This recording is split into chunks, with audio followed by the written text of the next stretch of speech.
So we have about an hour and 15 minutes together.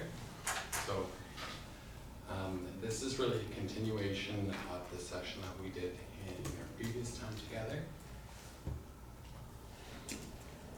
So just as a reminder, last time we met, these were the points that I was trying to show. Ethics is something that's always present when we consider that we're in day-to-day interactions with others, whether others are other people, whether people are patients, students, or someone else, whether we're talking about animals or the environment, it's somehow in response to encountering. I tried to also show that this question of ethics, a useful starting place is to ask what's going on, to which I'm finding myself responding to. We talked a little bit about moral consciousness in the sense of it being something that is not abstract and out there, but rather something that is born from our very intersubjectivity as humans, our history, society, and so forth. And then I introduced a series of different moral perspectives, things like deontology, consequentialism, and so forth, as a way of thinking, how do I locate what is so-called good or bad, what's normative, within a theory or a way of seeing. Recognizing that all of those theories may arrive at a different conclusion to a particular situation. So recognizing the potential for different conclusions from different situations, that ultimately how we navigate ethical situations really demands reflection and discussion. So what are the take-home points for this week? The take-home points are going to be really similar. It's that we're essentially going, you could say, install technology into every one of these points from the perspective that essentially when we're talking about moral ethical decision-making, moral ethical questions within the context of healthcare, medicine, teaching, or other spheres of life, you could take the position that all of these are technological questions, because ultimately technologies are things that we decide, right? Both in their design and in their use.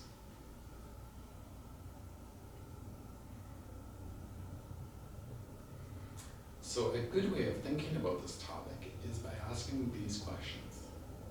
What role do technologies have in our lives? When you just look around the room right now, what in this room is not a technology? Right? You look at the simple technologies, probably those that you don't even think to use the word technology for, things like the chairs, the tables, the walls, the air conditioning, the lighting. But then also those technologies that are somehow more sophisticated, whether we're talking about our laptops, the camera equipment, the Zoom environments, the fact that right now we're broadcasting onto YouTube. Right? And then there's also those technologies that are somehow hidden yet present, right? So the technologies that afford who we are, medications that we might be, whether we're wearing contacts, whether we're wearing hair coloring, I'm not wearing hair coloring, but even just how we present ourselves is a consequence of technologies. So how do we evaluate technologies? How do we decide one thing is a good technology compared to a bad? Are even notions like good and bad appropriate for talking about technologies, or are they somehow too simplistic? What properties must a technology have if it is to be an object of moral concern? Meaning, not only is it something that situates itself into my daily life, which I would say is moral life, because it's constituted by decisions of right and wrong, but actually, are there times when a technology demands some kind of responsibility or obligation towards it? Meaning, is it okay for me to take my computer and just smash it at the end of class today? Or is that in and of itself something fundamentally wrong because of what it is, compared to more sophisticated technologies or horizon technologies or imaginary technologies that appear in the media? What kind of technological world do you want to live in? Do you think about this? Not just for yourself, but for the generations that come after you. Do machines have the capacity for moral consciousness, or is ethics and morality somehow a uniquely human affair? What kinds of humans do we want to become, particularly if we imagine ourselves as already always technological? Okay. Any questions to start? We're a small group, so really we can have a conversation. It doesn't have to be me talking using these PowerPoint slides. I'm not bound to.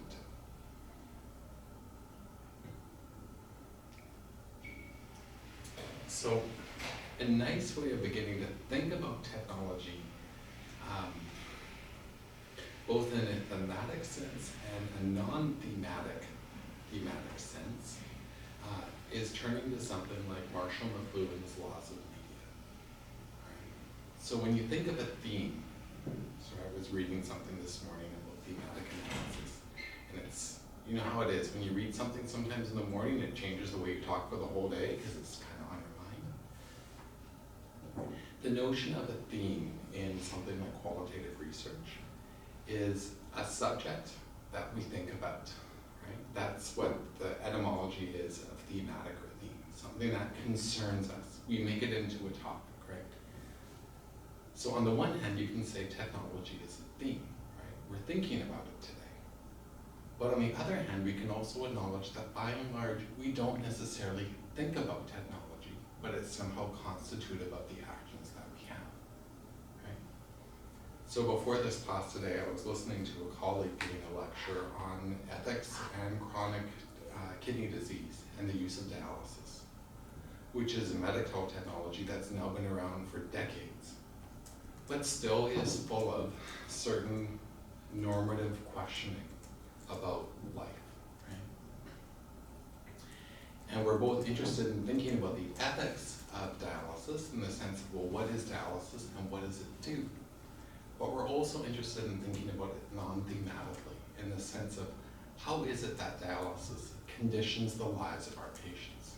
How does it change their way of being in the world? Right? What unique opportunities and lack thereof do people experience as a consequence of it now being present in their day-to-day lives? So in many ways, a talk about dialysis would have been very appropriate for this class today as well. I probably should have sent an email saying, everyone go and listen to Jamie Robertson's talk. So why am I turning to Marshall McLuhan? One, I mean, he's a Canadian. It's kind of cool to present Canadian content in a class like this. Two is despite his work being from the 1980s, it's still very useful today to think about technologies. And why I say that is he introduces a framework as a heuristic, a way of asking ethical questions or making certain noticings, right? So this framework, which he called the tetrad, would say that we can understand a technology as a medium. A medium in the sense of it conditions our life, right? It mediates our relation to the world. Right? And different technologies do this in different kind of ways. But we can ask these questions about a given technology. So we can ask, what does a technology so-called enhance? Or what does it amplify? In comparison, the flip side, what does a technology make obsolete or so-called obsolete?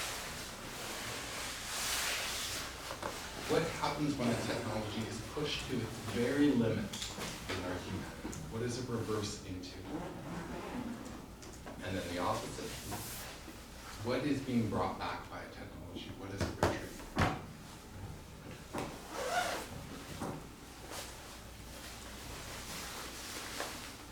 So as an example, we can talk about ChatGPT using this tetradic example. And if you're ever bored and you have time, pick up a Marshall McLuhan book from the library. Many of them are written just in a provocative way, where there are a series of pictures and diagrams. Others provide lots of examples of ways of thinking about kind of the 1970s, 1980s technologies.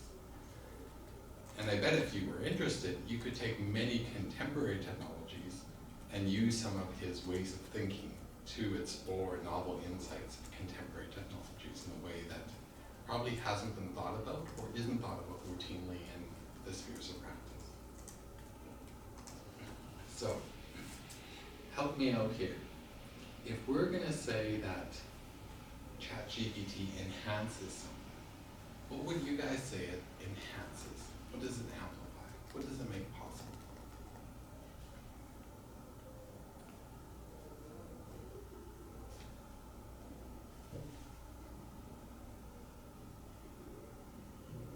Probably retrieving data from the internet.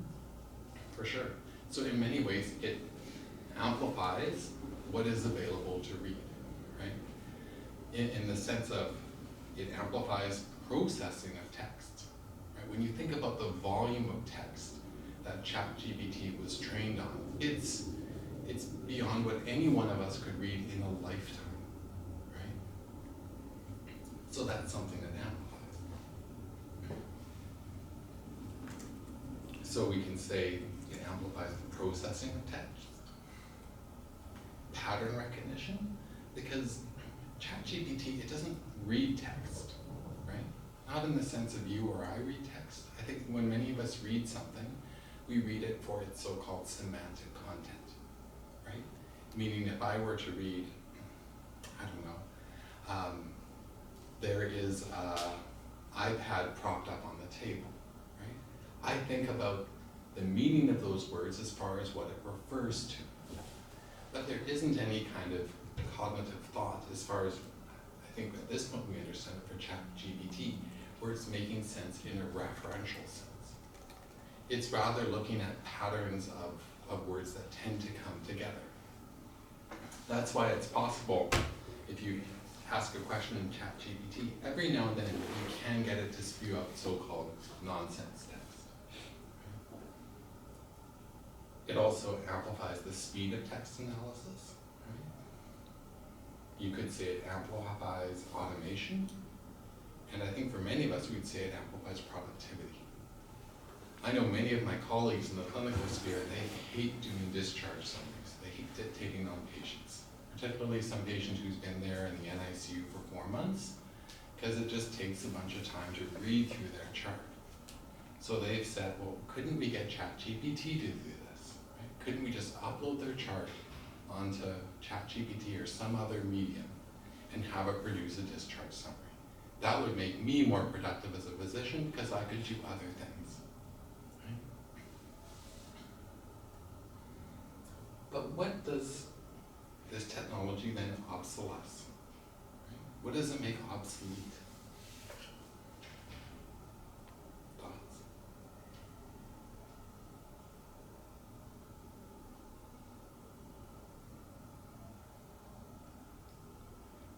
Well, it sort of depends upon time frame, right? In the short term, maybe it doesn't make anything obsolescent. And in a very long frame, probably no humans will have jobs of any type, right? So anyway, it depends on, what time period you're talking about. And I think the other remarkable thing is it makes prediction of the future much more accurate than it has ever been before, because the future is always dependent pretty much on human actors who are kind of not very predictable. Yeah, but so let's hold off to talk about the prediction of the future more accurate, because that's kind of moving us into a different way than what makes it obsolete. Yeah.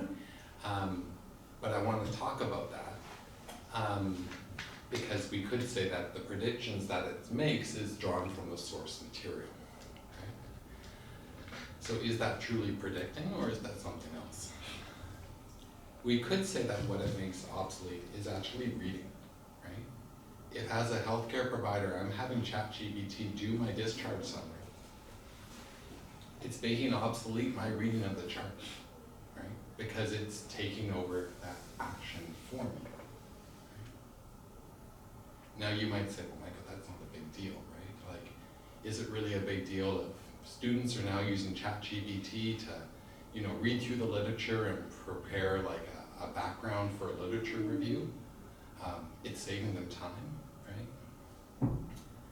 But that also means that as a healthcare provider, I'm no longer reading through a chart, potentially learning from what happened to this patient, right? I'm no longer walking myself through what was their stay like, right? So that so-called like pedagogical value that comes from reviewing a chart and writing out the summary of somehow making sense of their stay, that hermeneutic aspect, right? We're making, you could say, obsolete, secondarily to having something else read the text for us, right? It also makes obsolete, you could say, having to search for content, right? If you're using ChatGPT to do a literature search or a literature review, I'm no longer having to go to different websites. I'm no longer having to go to the library, right? I mean, you could move over to Google here and say, you know, Google has made the library obsolete, right? Don't learn about Dewey Decimal Systems in school anymore, right? What does it retrieve, right? What is being brought back for this technology to work? Well, how does ChatGPT function? Well, it actually functions through, you could say, a form of like statistical analysis, right? It's math-based, right? It's a program, right? Where it's trying to predict what words would make sense to string together in response to a question that's being posed towards it, right? In the same way, when you're on your cell phone and you start texting, sometimes you'll find your sentences being completed for you, right? It's that kind of technology that's so-called being retrieved. Does that make sense? What does it also retrieve? Well, what's already founded in those source texts. So it shouldn't be surprising that when ChatGPT was first brought about, that we found that some of what it produced were the biases that were already in its source material, right? Plagiarism, you could say ChatGPT basically is a form of plagiarism, or it's bringing something back in that fashion, right? So what happens when ChatGPT is pushed to the limit?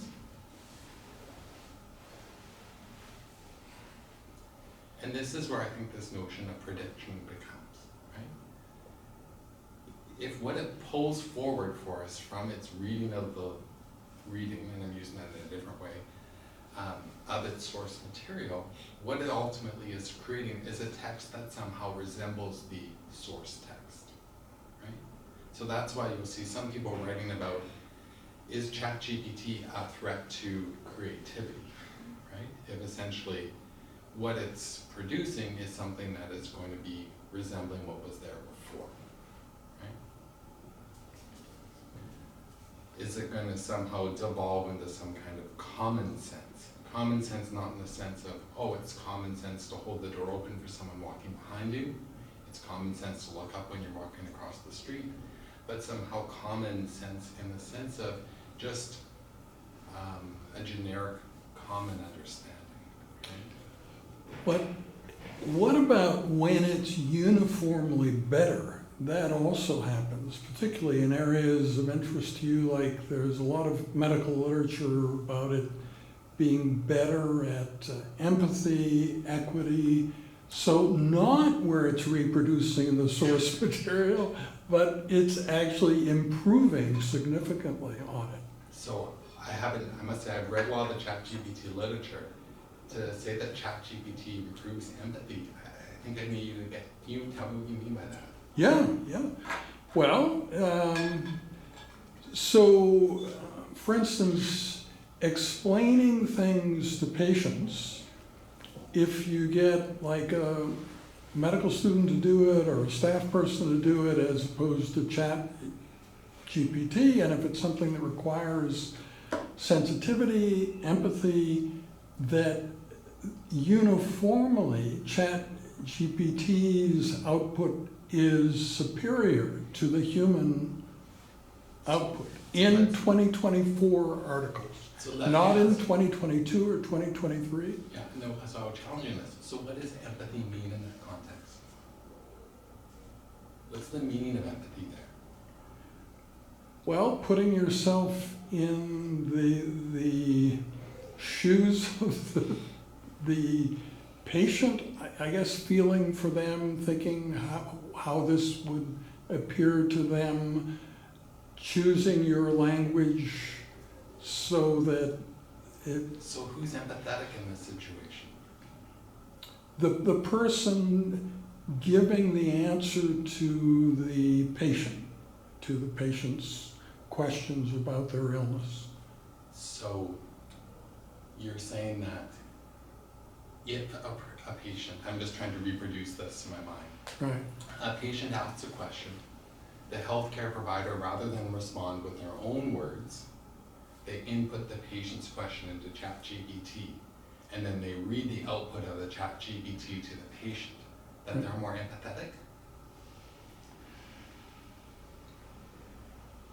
Just comparing, when it's done as a written document, what staff, physicians, medical students, and ChatGPT do in terms of providing something for the patient to read. So it's the same. But I'm still looking for where is the word empathy here? Because empathy is a really important notion, as you've already alluded to, right? You know, the Yeah. idea of empathy is basically like fellow feeling, right? It's different from sympathy, right? Sympathy is, you know, somehow the notion of being exposed to the suffering of someone other than ourselves. So we feel something in response to it.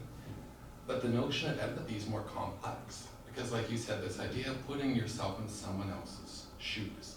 Right. So somehow you're, in a way, empathy is almost arrogant, because you're somehow thinking, I can put myself in their shoes and understand what their life is like. But I'm still trying to figure out, where is empathy here?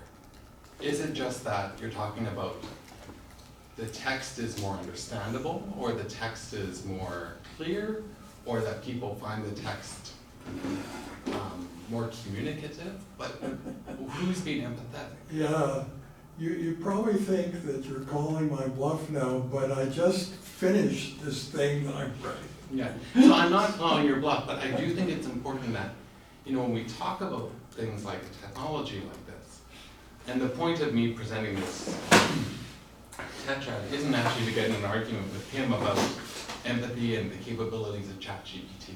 That's not the point. The point is, how can we break ourselves from our usual ways of being with technologies to somehow reflect on them and begin to think about them in ways that maybe we hadn't noticed before? So by no means, you know, this is just an example of using this McLuhan tetrad to start to pose different wonderings, pose certain questions about, well, you know, what is this moral ethical significance of something like ChatGPT, right? At the end of the day, we have to make a decision for a particular context of how and if we want to adopt a particular technology. And it might be that ChatGPT is an extremely useful technology for generating patient-oriented material, right? And it does a better job than many medical students do, or many healthcare providers do, right? Does that mean it's uniformly superior to all medical students and to all healthcare providers? I'm gonna have to read the article now, right? There's more than one. But we do have to also be careful that the language that we use when we start appraising the technology and what we're attributing to it, I think that we're a bit disciplined with it. Anyway, so why don't we let's come back to ChatGPT in a bit. But my big question is, do people have any questions about this kind of way of beginning to kind of unravel or open up a different way of thinking about technology? Because I'm using it as an example. And if we had loads of time, I would say, all right, let's take a break, half an hour. All of you take one technology that you interact with and do this tetradic analysis with it, right? Write me a paper on it from this perspective, right? Using the headings, and you could probably even ask ChatGPT to do that, right? But it'd be interesting to see what it produces. So it's this reference 440.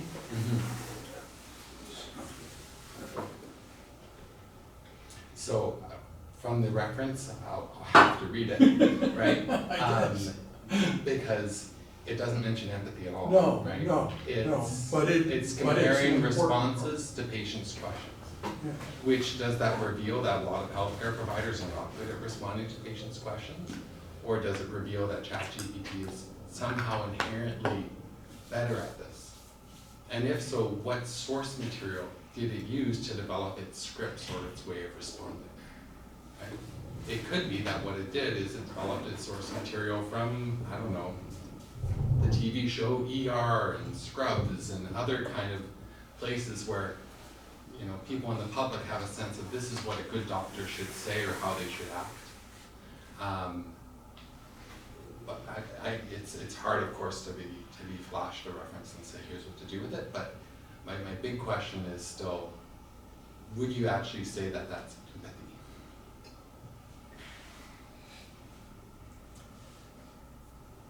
So I'm going to come back to these kind of questions.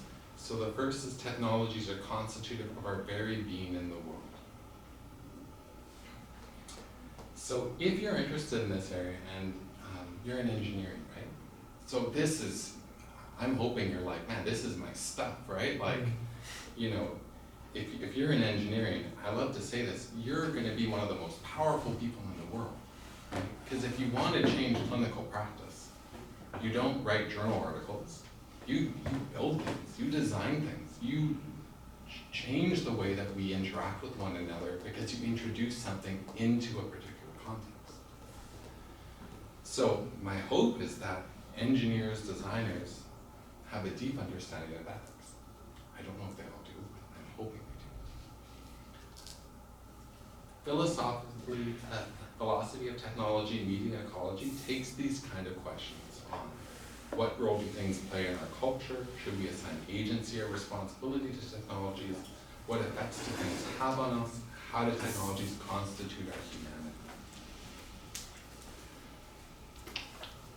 These are just roughly kind of, if you look through history and its ways of thinking about technology, these are the three ways of thinking about it. Right? The first way of thinking about a technology is in the instrumental sense. In the instrumental sense, I would say, by and large, is how most people think about technologies in their day-to-day life, because it's what makes us most comfortable, right? So a technology is simply a tool, right? And as a human being, I'm going to decide whether or not I'm going to use a particular technology. And ultimately, it doesn't impact my agency as a person. So when it comes to consequences that derive from using the technology, they should be attributed to the user of it. Right?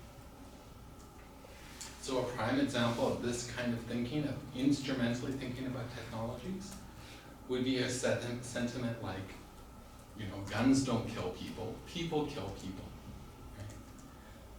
The gun itself is an instrument, right? And any kind of moral judgment that passes on what happens as a consequence of guns should be placed on the person who held that gun, if that makes sense. Because the technology is simply a tool. Now, you give a young child a gun, right, or any other tool, you'll notice that that kind of changes how they begin interacting with the world. Once you've fired a gun, you tend to look at things a certain particular way as you're holding it, right? Things become potential targets, right? Just by virtue of it conditions your way of being in the world. Okay? With a gun, something that's far away suddenly becomes close. It diminishes distance in a way that, say, I don't know, a sword or some other kind of weapon would be held also in your hands, doesn't, right? So this way of thinking about technology is not just as a tool, not just as a thing that's present in front of you, but one that ontologically shifts your presence or your way of being in the world would be known as like a transcendental perspective. And probably one of the most famous examples would be Heidegger's essay on the question concerning technology. And again, if you're looking for extra reading, and you've never read Heidegger before, it's a great essay that will probably take you a few times to read, right? Just because of the way it's written, it's a more philosophical paper. But one of the challenges of some of these authors and some of these writers is that when they talk about technology, they talk about technology all in the same way, right? In the sense of technology is the ruin of our life. Compared to others, technology is the savior of us. We don't have to worry, technology will save us, right? In other words, they don't take a nuanced understanding to, well, you know what, a gun is a very different kind of technology compared to a laptop, which is a very different technology compared to language, right? Which is a very different technology compared to ChatGPT, right? So that's where we've really now taken this empirical turn, which says that when it comes to evaluating technologies in any kind of context, we need to think about the specific technology, and we also need to think about the specific context, right? So, you know, that McLuhan tetrad that I gave you, it's kind of abstract, right? Because it's just asking about ChatGPT. Ideally, what we should have done, maybe I'll do this next year, after I've read that article, is talk about, you know, what does ChatGPT do in the context of healthcare provider-patient relationships, right? Around communicating a new diagnosis, right? Then we start to gain a more nuanced understanding of the technology, because following someone like Don Idy, who would talk about the multi-stability of technologies, they would say depending on the context in which a technology is brought in, it becomes in and of itself also a different thing, if that makes sense.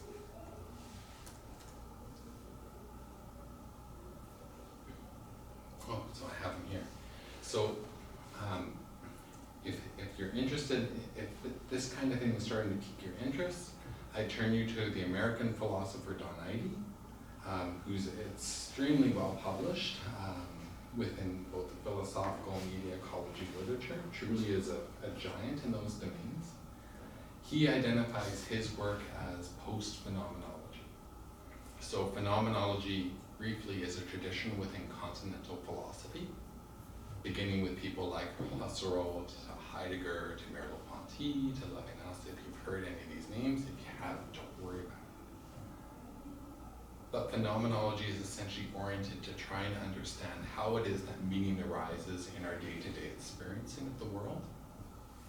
And Don Idy describes his program as post-phenomenology because for him, all experiencing of the world is mediated by technology, right? So you can't talk about a consciousness of something, it's rather a consciousness that is mediated by technology.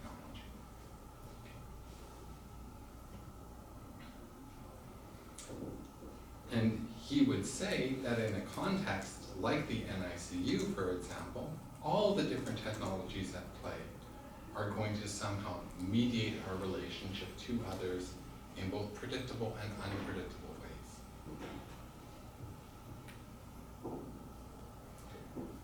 So he draws out these distinctions, and there are others who come after him who've drawn out additional distinctions. There are technologies that we embody, right? We use them as a tool. So a prime example of this would be a stethoscope. When you put a stethoscope on, your way of attending to the world around you changes. Right? In many ways, your way of examining a child changes because you're focused on them as a heart to be heard or lungs to be auscultated. if someone starts talking while you have a stethoscope on their chest, they're interrupting your listening, right? Shh, quiet down, I need to listen, right? For those of us who used to work in pediatrics, I mean, this is a routine. How do you distract the kid long enough so they will stay still and you can listen to their heart for murmurs, for example? There are other technologies that we interpret. We have a hermeneutic relationship to them. Right? So, when I look at my, comfort, whatever, furnace thing in our house, first thing when I wake up in the morning, it tells me the temperature outside. It interprets the world for me, right? It conditions my consciousness in a certain way. In the same way that a chest x-ray of a child who has, some medical condition like this here, it also presents what's in front of me in a particular way. But I can't say that I'm embodying this stuff. I'm embodying an x-ray, right? It's a different kind of relation. So one of disclosure of the world. There are other technologies that we encounter as an other, right? Hey Siri, play me some music. Okay? Just make sure no one's Siri's went off in the room. And of course it does. Hey, stop. Or the stupid phone, it's not working, right? Sometimes we resort to almost like this other relationship like a thing, where something becomes present in a way that it obstructs us, right? So you know what, I'm trying to hold my child in the incubator there, but I'm encountering it as an other to me. Right? It's in the way of me getting that and being with my child, even though that incubator might be really important for keeping them warm. But on the other hand, you could say a technology like the incubator is also a background technology, right? In the sense of it conditions a particular way of holding a child. So if you're a parent and your little premature baby is needing care in an incubator, holding your child becomes a way of reaching through and always somehow holding them at arm's length. And then of course you can begin to think of the ethics of this, right? Because we're now talking about how technology is mediating what we've been talking about all along. How is the technology presenting this other to me? Right? And it's not just a question of phenomenology and experience. What are the politics of a technology like this? The moral politics of one. This was designed by and large for healthcare providers, right? Yet parents are also users of it. Right? What if you're a parent who's coming into the NICU rolled in a stretcher because you just had a C-section? How accessible is this? What are the ethics of accessibility in this situation? What if you use a wheelchair, right? How is this designed for different manners that people are embodied in the world? Or you rely on a walker and have to always have your hand on something. And of course, what's so interesting in healthcare and other contexts, whether you're talking about early education or somewhere else, is we rarely are surrounded by just one technology. There always are a constellation. So it doesn't just become how one technology kind of mediates my relation. It comes down to how do all of these different things interact with one another. This is partly why I think design is so interesting for engineering, is people often do design a technology with a particular aim in mind, right? Not always with a particular aim in mind, but I think that's what we like to think, that people are designing their products with a certain aim. But it's often surprising that when we put a technology into a system, that it ends up being adopted or used in anticipated ways. Right? So this is where you have notions like evidence-based design, where people not only design technologies, but they recognize that when you put a technology into play, you then need to study the environment after and learn from it, right? And redesign the technology in response. Because the environment that you design the technology for is not the same environment once it comes into play.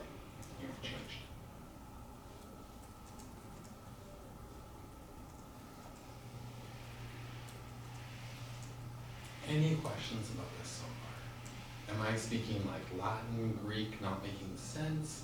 Or is this like, you know what, it's resonating with me? Yeah. So for ethics as an inquiry, if we understand that technologies are something that we make decisions about, right? Whether we're users, designers, or other people somehow involved with them, implicated by them, then I'm hoping you can understand that many of the questions that we ask in ethics are techno-ethical questions.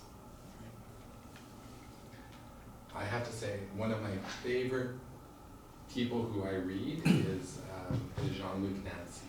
And I know I've shown this video countless times before, but I just think it's a really nice way of kind of deepening our understanding of what are the roles of technology in our life from a humanness perspective.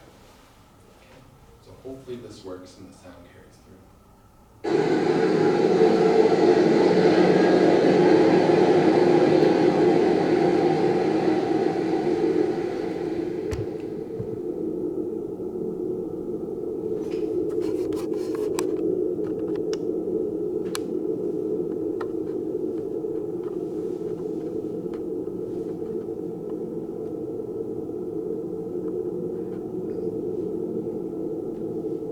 Un jour, Zeus a dit à Prométhée, le temps est venu pour toi, pour nous les dieux, de faire venir au jour les non-immortels.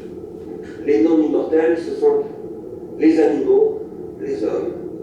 Or, Prométhée, qui est chargé de faire ce travail, a un frère. Ce frère, c'est son jumeau, il s'appelle Épiméthée. Ce frère Épiméthée, il a pour caractéristique d'être le jumeau, le frère jumeau de Prométhée. Il le ressemble, il est tout à fait de son double, mais il est de son contraire également. Épiméthée, c'est le dieu du défaut, de l'oubli. Prométhée, c'est celui du savoir, de la maîtrise absolue, de la mémoire totale. Prométhée n'oublie rien. Épiméthée oublie tout. Or, Épiméthée dit à son frère Prométhée, Zeus t'a chargé de faire quelque chose, je veux m'en occuper. C'est moi qui m'en occupe. Et comme Épiméthée, c'est le frère un peu simple d'esprit de Prométhée, Prométhée a de l'affection pour son frère. Il n'ose pas refuser, il est d'accord. Donc, Épiméthée va se mettre à distribuer les qualités. Il va donner, par exemple, à la gazelle la vitesse, la gazelle courte. Au lion, la force et l'endurance. À la tortue, la carapace, etc., etc. Bref, il va distribuer des qualités qui sont équilibrées. Ce que décrit la distribution des qualités par Épiméthée, c'est l'équilibre écologique de la nature. Le lion court après la gazelle, il mange la gazelle, mais comme les gazelles courent très vite, il y a toujours des gazelles qui se reproduisent, que le lion n'attrape pas, et tout ça, tout va bien. Toutes les espèces sont équilibrées. Donc, Épiméthée distribue toutes les qualités, et puis d'un seul coup, il s'aperçoit qu'il regarde dans son panier, il n'y a plus de qualité. J'ai oublié de garder une qualité. Le panier est vide. Or, il me reste à faire venir au jour, comme dit l'homme, enfin le mortel. Il y avait encore une espèce à faire venir au jour, mais il n'y a plus de qualité pour lui donner une forme.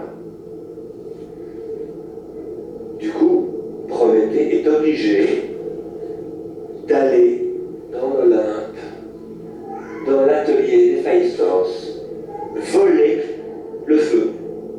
Le feu qui est évidemment le symbole de la technique, mais qui est aussi le symbole de la puissance de Dieu, Zeus.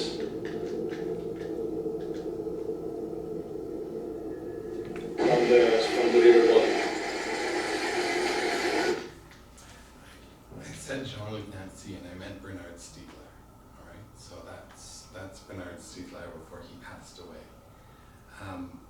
A really interesting French philosopher who was a student of Jacques Derrida. If people have heard the name Derrida, deconstructionism and philosophy.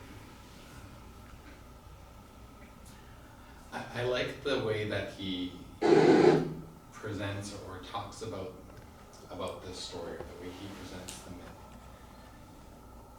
myth. Because it's a nice way of kind of thinking of, or introducing the idea of what is it that makes us who we are, right? So when he talks about the story of, distributing all of the qualities, of what sort, the defining features that makes a giraffe compared to a lion, compared to a hyena, and so forth, right? What is it that makes us human, like uniquely what we are? For Stiegler, it's our capacity for embodiment, right?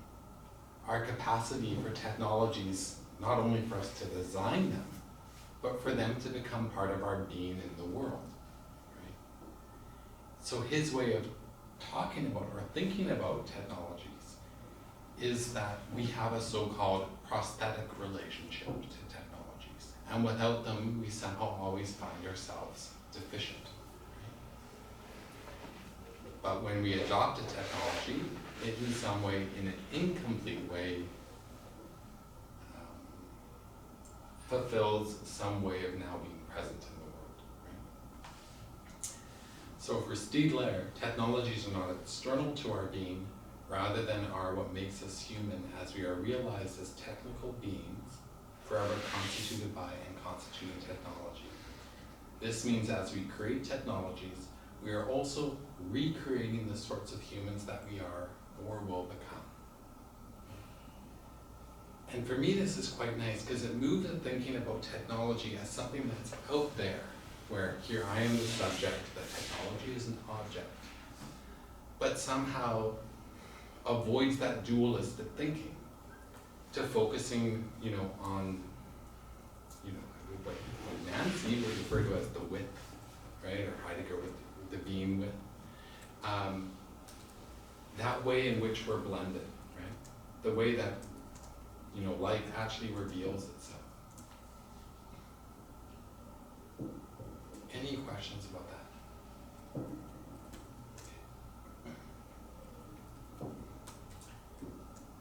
So techniques constitute our own moral consciousness as they constitute intersubjectivity, historicity, temporality, and so forth, which is fascinating, right? When Kim was talking about the future, I don't know what the future is going to look like, even 5 years from now, right? It's frightening, it's exciting, right? You can have different responses to it. But the point is, the technologies that are coming into play, coming into our world right now, are dramatically reshaping not only how we interact with one another, but also our day-to-day lived experiences of the world. Right? So I don't know if anyone can really predict what things will look like 5 years from now. It's fascinating if you go through those kind of old documents or texts from like futurists, and you look at those old paintings. I don't remember which museum I was in, and they showed all these old artifacts from futurists predicting like, the iPhone or the laptop. Of course, not looking quite like it, but people who kind of spend their life trying to think about something in a way we haven't yet thought it yet, right? Imagining possibilities. Maybe those are the kind of people that we turn towards. But we have to be aware that just as ethics is something that is informed by history, by our current kind of social cultural values, technologies are going to shape ethics as well.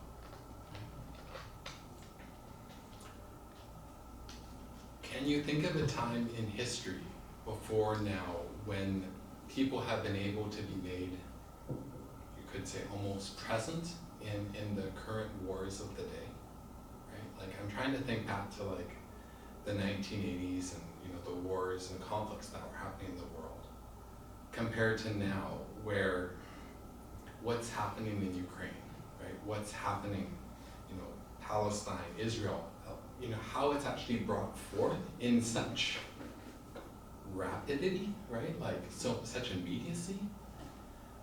But we're also confronted by these images and by these videos that we almost become dull to it, right? You can change the channel from it. It's almost like it's become a fictional media that we watch, right? For some, right? I know some people go home every night, they turn on CNN, they watch the news as if it's like a daily show, right? But the point is, with all of this, is that this notion of moral experience, what we deem or value to be important in our everyday life, ends up being reconstituted and changed by the technologies in our life. This is an old image. I think it's still a nice way of showing this. I took this from like around the start of the pandemic. This is the ledge grounds, right, in Edmonton. You know, clearly not in March, probably more like June, but who knows, maybe this is going to be our new January in 5-10 years. I don't know, with global warming, who knows. Then the grass won't be green, right? All the trees will be burnt. Do you know what's going on here? You guys are too young now, right? I do. You know. So this is the summer of Pokemon Go. Yeah. Right? This is the summer where, you know, kids were going out with their iPods, their iPhones. They were trying to catch these imaginary Pokemon. And it was fascinating. I was just out for a walk with my kids, and I took this picture. Truth be told, one of them was playing Pokemon Go. That's partly why we went to the ledge that day. So maybe it's a good thing that the technology brought us as a family out together from our house to being outside. But I have to say, it was also very odd, right? Seeing like parents with newborn kids focused on an iPhone or an iPad rather than on the kid in front of them. Like, it was a very interesting image to see, right? And I mean, as a neonatologist, pediatrician, you know, I can recognize when a kid is only like a week old or 2 weeks old, and there were like very, very newborns being pushed around in the park with parents not looking at them. There were also car crashes at like 3 miles per hour, the slowest car crash, because nobody was looking where they were going. They were traveling just enough that they could run into another car. It was really weird. Yeah. I mean, you know, what is outside going to look like as the new, what are they, Apple goggles, Apple glasses, when they actually become affordable for day-to-day people, right? What is going to the park going to look like in the future? I don't know. I mean, I love watching, you know, shows on Netflix, you know, that kind of make us think about what could a future look like, right? Gosh, I was watching this morning on the exercise bike before anyone was awake, Running Man, that old Arnold Schwarzenegger movie, you know, taking place in the future. I think it was 2014 or 2017. That movie did not age very well. But, you know, it's interesting seeing how in the 1980s when it was made, how they anticipated what the future would look like in 30 years. And of course, what are we imagining our future to look like and our current branding of futurism kind of movies, right?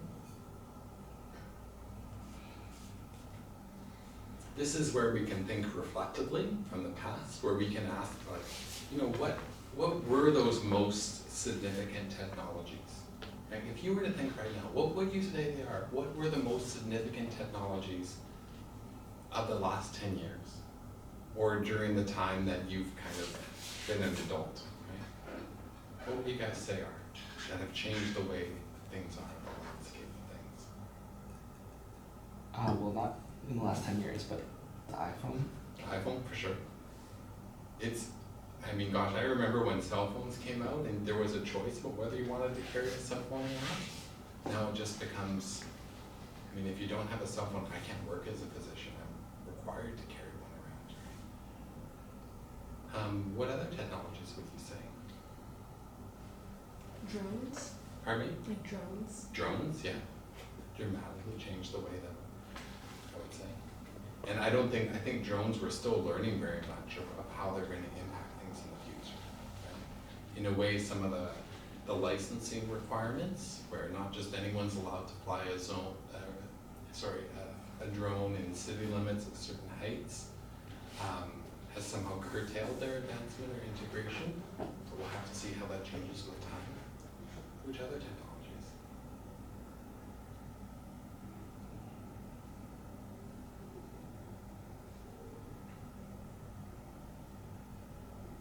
It's funny, sometimes we don't really know the full import of a technology until 10 years after it's come out, 5 years after it's come out, right?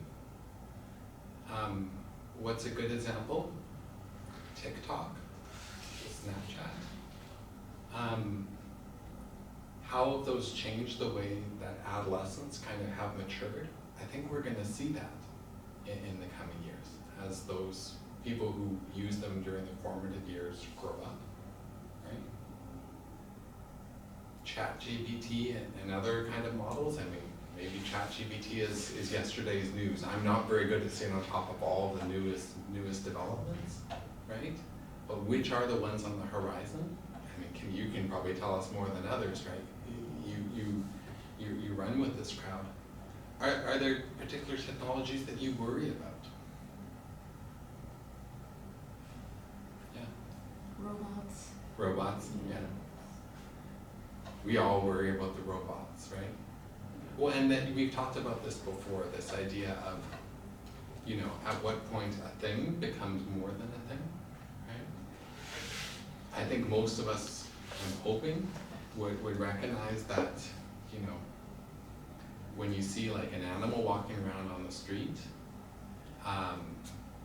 let's say that, I don't know, there was a dog that had somehow gotten free from its leash, and it's about to run onto, I don't know, White Avenue, you would probably find yourself having some sense of responsibility of, I should try and grab that dog before it runs onto the road. I don't think you would have that same sense of responsibility if you saw, I don't know, a Coke can sitting on the road and a car is about to drive over it. You don't have that same responsibility to it as a thing. But are there going to be technologies where we're going to have a sense of human responsibility towards them? And if such technologies exist, or so-called become smart enough, are we going to have to worry as humans that they're going to have a sense of obligation or responsibility towards us? Right? What examples will they take to make such a determination? One of the biggest challenges about things like robots is, by and large, in the media, when we try and imagine a future with robots, we tend to imagine them in our own image, right? You think of Terminator 2, you think of Raised by Wolves, the ones I have in this picture.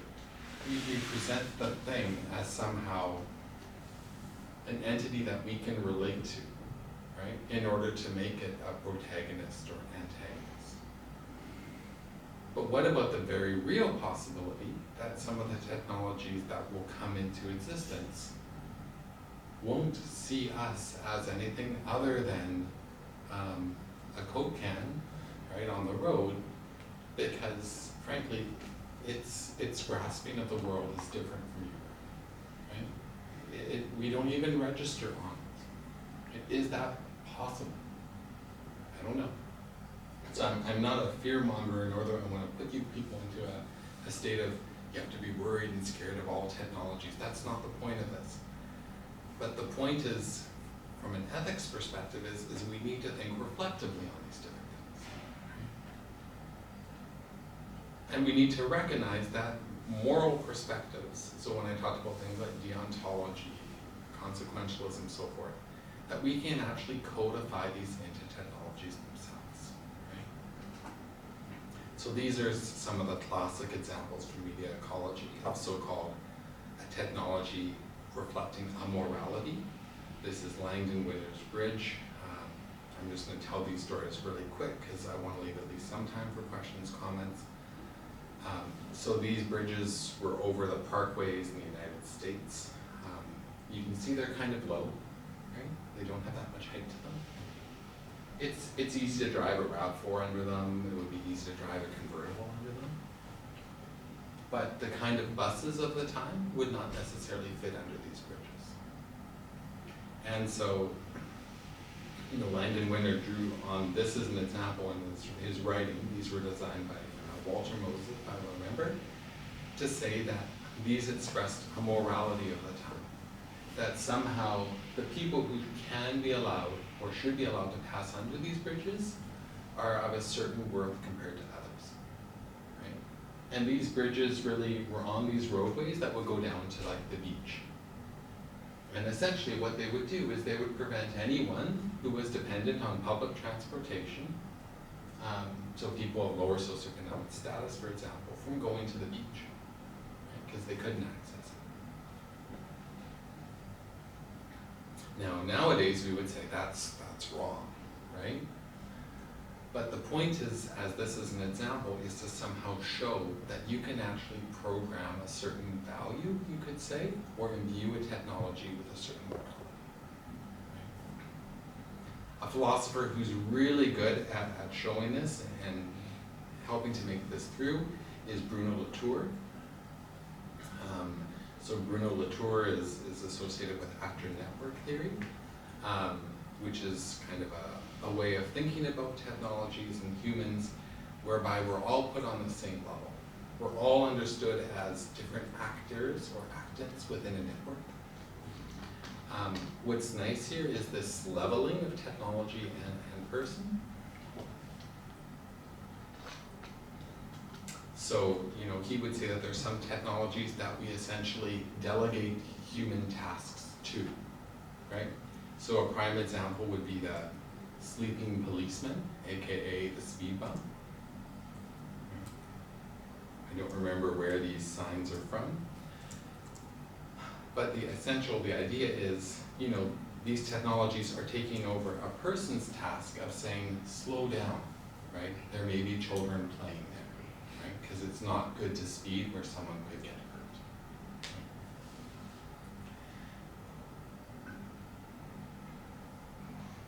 Different benches, again, all of them can be understood to express a particular morality, right? On the one hand, you might say, oh, you know what, just walking by them, these are all just nice benches. Some of them are more interesting than others, right? If I was interested in material design, I'd say the one in Montreal is pretty cool, right? On the other hand, you can also recognize that there's something about these public benches in Tokyo, New York, and Montreal that prohibits a certain way of using them. If you're someone who's houseless and need a place to sleep at night, you can't lay down on any of these benches, because they've been designed for a particular way of sitting, a particular way of use. And we saw that come to the forefront during COVID, right? When we had, you know, some of the concrete spaces downtown. We didn't want people to gather there who were potentially without homes, so we put little spikes on it, right? Because somehow certain people are more deserving of using this space than others, which would be the people who had the money to use the bank. What does that say about us from a moral ethics perspective?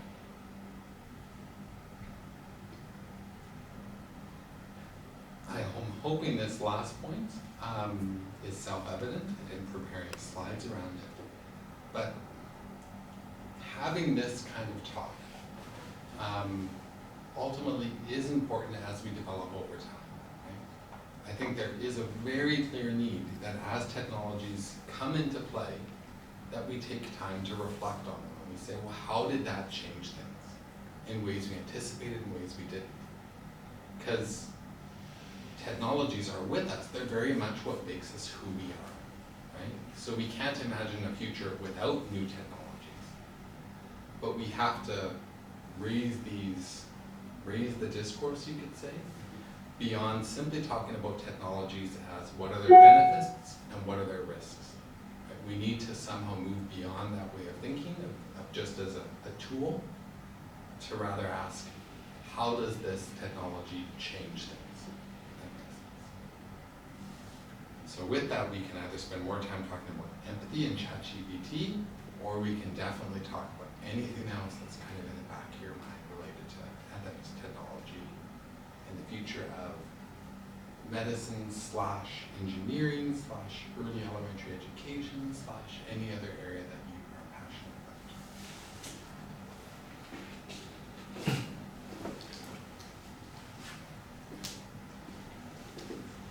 Let's see if I can find any more details on that. Reference 40. I will definitely be reading that later on. Any questions, thoughts you guys have? I'm wondering from sort of your ethical perspective, why things like ChatGPT haven't been fully embraced in the healthcare system, particularly for doing, I guess, mundane tasks like charting and paperwork, especially given our family physician shortage and Sure. the amount of paperwork they do currently. Yeah, no, so I think that's a good question, and I would kind of respond to it from the perspective of, right now there is no questions that there are deficiencies within our current healthcare system, right? Like, it's very hard to get a family doctor, right? Family doctors are retiring early, they're leaving the province, right? Because there's a sense of being overworked. So does that in and of itself create an imperative that we adopt technologies sooner than we otherwise would? I don't know if people were, you know, the strike of, what do you call it, public service employees in Edmonton that's coming about right now? Yep. On the radio, they were interviewing someone who was talking about the impact of this strike on being able to do criminal record checks. Right? And I guess there's already a wait to get a criminal record check. And anyone who wants to work or volunteer with children needs to get a criminal record check. Whether you're a physician, a teacher, a summertime employee, volunteer, right? And normally what happens is, to accept a job working with kids, as I understand it, right, there's within 8 weeks you have to produce one of these criminal record checks. And essentially they're asking, in lieu of this strike, should we waive that, right? Because we need to be able to get employees and volunteers in. We already have deficiencies where we don't have positions filled, right? And overall, balancing the risks and benefits, it's appropriate or ethical to, you know what, just waive the criminal record check and get people in. So why am I telling you about this in response to your question? Because you can make the same argument for things like ChatGPT. With the current crises that we have, should we just, you know, kind of waive those normal precautions that we take around adopting technologies in the healthcare environment in order to meet the deficiencies? Why are people not using ChatGPT right now in healthcare?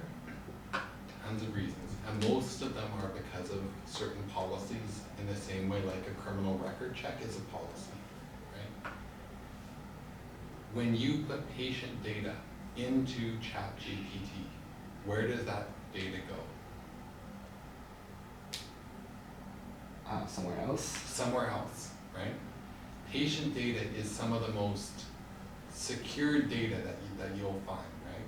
If, as a physician, I want to do a chart review looking at the association of a particular medical diagnosis with a certain therapy that's currently being used, gosh, I have to get ethics approval, administrative approvals, you know, do different training to access this data, and any data I collect has to be stored essentially on non-publicly available sources, aka the server of the University of Alberta, right? Because of the concerns of data breach. One of the big reasons you don't see ChatGPT used right now in clinical practice is because at this point, it would require putting patient data into a non-secured location. That's also why you'll find that a lot of the technologies used in healthcare, frankly, they're pretty outdated, right? Like if you look at the charting system that we use, things like Epic or Connect Care and the interface of it, I wish I could show you. It looks like a program that was designed in the 1990s, some of it, right? And it's because by and large, technologies used in healthcare lag behind what's used kind of publicly and in commercial venues because of all these restrictions around protection, privacy, confidentiality of data.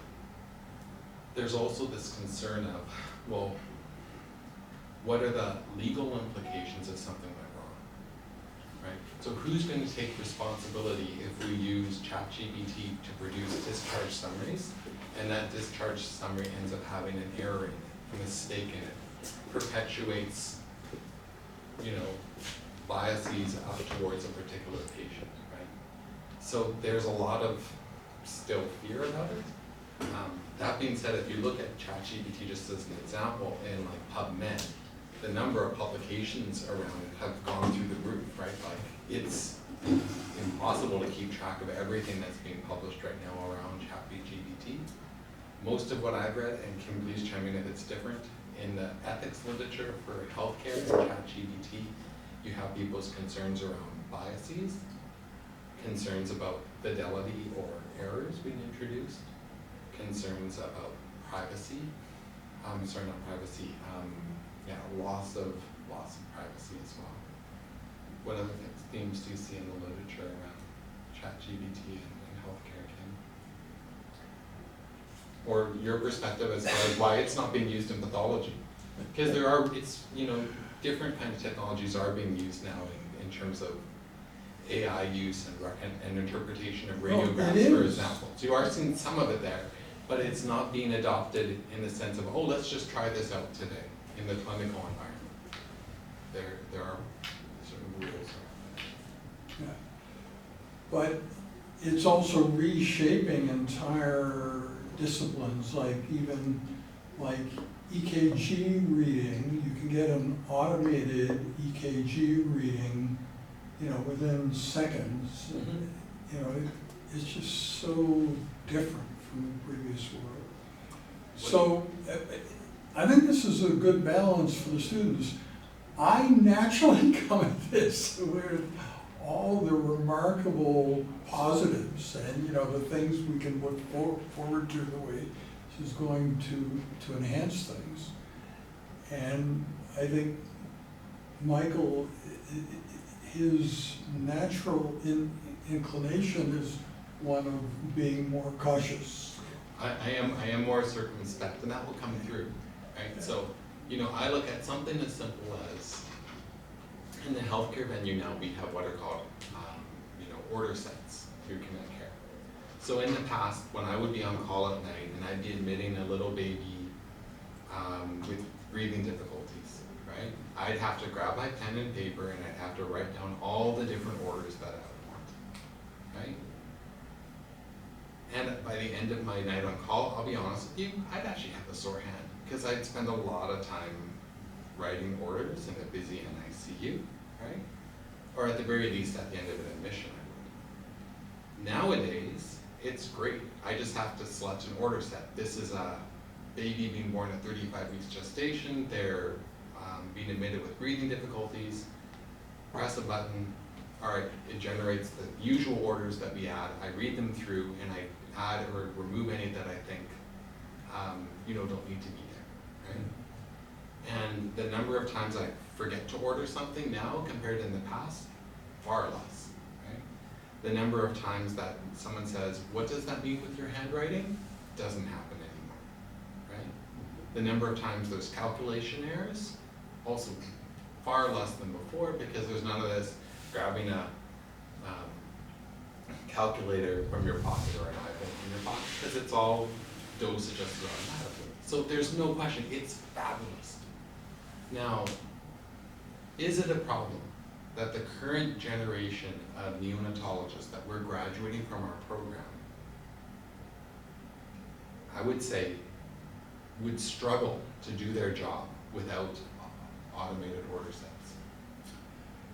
Now, just before you jump in, right, so is that a problem?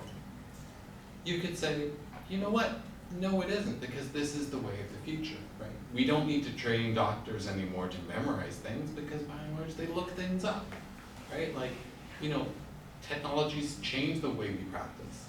We shouldn't hold doctors to the same kind of standards as in the past, and in the future, you know, by and large, we would expect the doctor being able to look things up online or use order sets. These are competencies and they change over time. But that doesn't mean that we shouldn't kind of reflect on that question of, I mean, I think it's a good thing we brought in order sets, that we use computers. I'm not like some technology, you know, Luddite, but on the other hand, you should reflect and say, how does this change the way that we train people? Yeah, but I think there are two kind of knee-jerk reactions you can think of. One is the fear of de-skilling. We're gonna no longer learn something that physicians always used to learn. Now we're not gonna learn it anymore. But maybe that something is something that we did need to know how to do before and we don't now, you know? And so there's the idea of reskilling. And like so often in my long career, I hear colleagues say, do we have to learn this new stuff? You know? Yes, you do, you know? You thought progress started when you exited medical school, and so you just have to maintain the status quo. And no, that isn't how it is. So I think the people who are writing those de-skilled articles now are going to be embarrassed later on in a few years because they're going to look like they just didn't get what was going on. That, yeah, I mean, we should not pretend that nothing's changed, right? So some skills that weren't important before are now, and you know, vice versa. And the other thing that is a problem is talking only about the details. Think of a first-year medical student, a second-year medical student. They just got here, right? And their existential question is, does this career choice still make sense? Or has something major changed where I did the wrong thing, you know?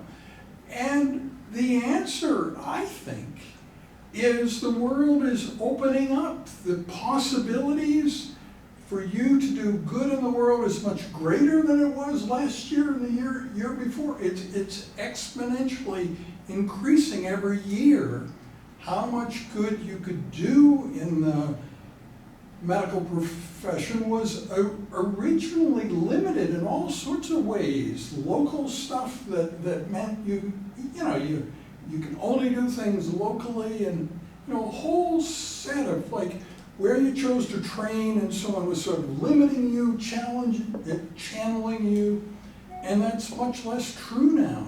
Your skills are more universal. There'll be people on the internet who are looking for health answers, and where they live, there have never been physicians, nurses, they've got nothing, but they've got a cell phone, and they can contact you, and they've got this medical information, and they have questions. That's exciting. It basically means that medicine extends to the entire world where those people have a phone. If they have a phone, they have medicine. That wasn't true before. You know, I mean, there were so many barriers that there was no medical care, zero, nada, coming to somebody who had a phone but didn't have a physician. That person got nothing. Now that isn't true because you can tell ChatGPT, I can't understand this. Can you convert this medical jargon to a message I can understand about my own health? And within seconds, they will be able to do it. So that's exciting. It's exciting. I mean, people are going to have to go to their primary care providers less because they'll be able to get their answers in the computer. So they'll have less of those casual interactions with their healthcare provider, which could lead to them saying, gosh, I'm having a really low time in my life right now. Because they're not going to ask questions about their sore throat because they're getting their answer elsewhere. So I'm being cynical here, right? Like, I'm being sarcastic, right? The technologies that we adopt, many of them are going to make healthcare more efficient, right? Many of them are going to reduce errors.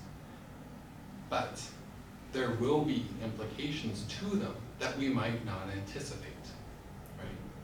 So what's a good example of this? You and I both like jazz music, right? Back in the day, right, you know, how did jazz musicians make their living, right? They played in live venues all over, you know, larger cities, right?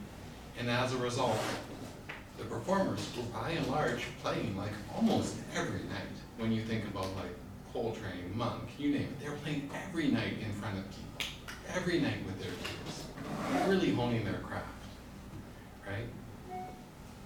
And because of it, it produced essentially like a generation of players who were playing at a level that was beyond which we see nowadays. Right?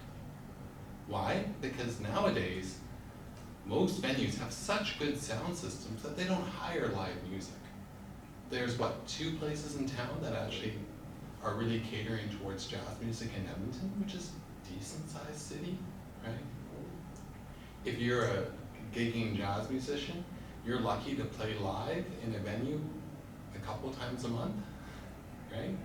Right, so I'm just saying, like, inadvertently, you know,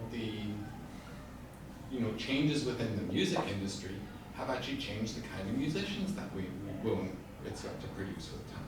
Is that a bad thing? No, because anyone can be a musician nowadays, right? You download Logic onto your computer, choose a few loops, input them in, there you go, you created a song. Anyone can be a musician. I'm just saying that, you know, there are many things that are exciting, but they're going to have unforeseen consequences. So much new music is produced nowadays, right? That essentially, by and large, people who are trying to make it have to resort to social media or other ways to get noticed, because there's just so much. But there's always a larger context, and that's actually a much bigger story. Like, what have been the uses of music in the past, and is there any new use in the future? Well, what are sentient machines going to do when they want to maintain a relationship with us humans, and they have something to tell us that we are unable to completely understand? Poetry, music, allegory, repartee, humor, all those things may make it possible for you to feel that you've learned something about this big thing that the sentient machines running the world have done that has obviously helped us, but you don't exactly know how because we can't know those details. And so music, poetry, repartee, being funny will all have some sort of role in making you feel comfortable in a setting of these smarter than human entities having made a change that obviously made things better, but you can't quite understand why, right? So what about the problem that machines are so convincing they can talk you into something? That could also mean that they can make you satisfied with the conversation that they have with you, even if they did not completely explain to you in a way you can understand what this big thing is that has happened. So that's like a larger world where music, poetry, repartee, humor are more useful, formally useful than they ever were in the past, because we have this interface where communication is still going between these smarter than human entities and us, but we can't really understand formally what they're telling us, but maybe they can give us the sense of it or the nuance through these other means. Yeah. It's worth watching the show Invasion, I think. That's where that theme comes up as well. Anyway, I mean, hopefully what we're trying to, we're both on the same page that if you are talking about the ethics of technologies, there is value in kind of reflecting on this. There are other people needing the room. Anyway, yeah. Thanks so much again for coming. Anyway, thank If you ever you. want to reach out, please feel free, okay?